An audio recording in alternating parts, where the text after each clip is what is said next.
Okay, so I feel the way that Anna discovers her body and her sexuality is something a lot of girls can relate to. Is that something that you thought about too when you... Yeah, I think, well, a big part of it was the fact that, you know, you get to see, I think the loss of a woman's virginity is a very profound moment in her life. And you get to witness Anna sort of become a woman and become a woman of strength and self-worth and someone who's curious, and she goes on like such a wild emotional and sexual journey. And you kind of had to go through that journey too, playing her. Mm-hmm. What was that like for you? Was it scary? Sometimes, but mostly it was exhilarating. I mean, doing things that, like, as an artist are challenging is something that I appreciate. But you put yourself in a very vulnerable position. How do you protect yourself?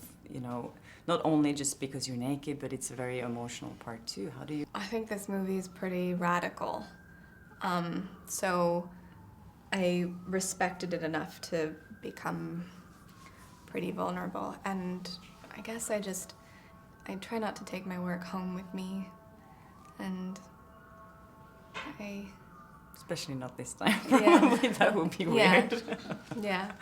But you come from a family with a lot of artists, and did you have a liberal upbringing like that? Or? Yeah, I grew up around artists, musicians, actors, yeah. Did you talk to your parents before this? Did they give you any like advice on how you're going to deal with just not doing the scenes, but also what's going to happen after doing a big movie like this? Yeah, sometimes they help me out with things that I am concerned about, but I'm lucky that I have them.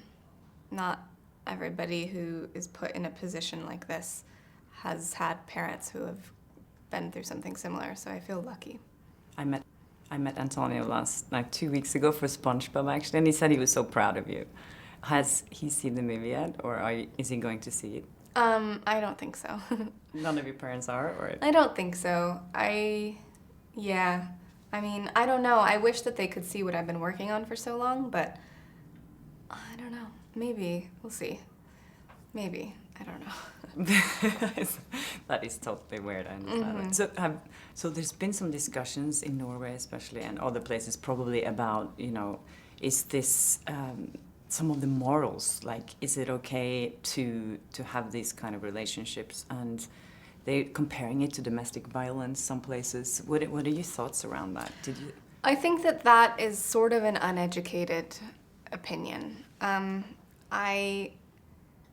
Maybe because I know more about the BDSM world, so it makes sense to me, but you know, everything that these characters do, they make the decision to do it. Christian doesn't abuse Anna. She's not a victim. She's not a sad, weak-minded, like, passive person. She's strong and confident and is exploring her body and her sexuality and in a private environment with someone that she loves. And, you know, it's a movie. So what is your experience so far with all the fans? Have you interacted with them, and have you... Yeah, I've only really seen the fans recently. At a fan screening, I only saw, I guess, a bit of them, but it seemed like a lot. And it was so special, really extraordinary to see how many people are excited about this film. And they were screaming during some of the scenes. Great. Nice to meet you.